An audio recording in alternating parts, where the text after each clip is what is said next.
شہر ہے کہ کہا تم داخل ہو جاؤ اس بستی میں۔ اس شہر سے مراد کون سا شہر ہے، اس میں مفسرین کا اختلاف ہے۔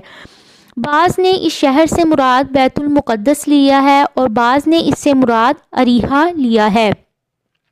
اللہ تعالیٰ نے ان کو میدان تیہ سے جب نجات دے دی تو بیت المقدس میں داخل ہونے کا ان کو موقع عطا فرمایا، جیسا کہ پچھلی آیات میں اللہ تعالیٰ نے بیان فرمایا ہے۔ بنی اسرائیل 40 سال تک میدان تیہ میں رہے۔ اس عرصے میں پہلے حضرت ہارون کی اور پھر حضرت موسیٰ علیہ السلام کی وفات ہو گئی۔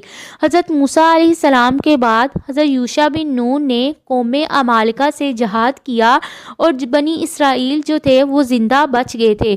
انہوں نے حضرت یوشع بن نون کا ساتھ دیا اور اللہ تعالیٰ نے ان کو فتح عطا فرمائی اور 40 سال بعد بنی اسرائیل کو میدان تیہ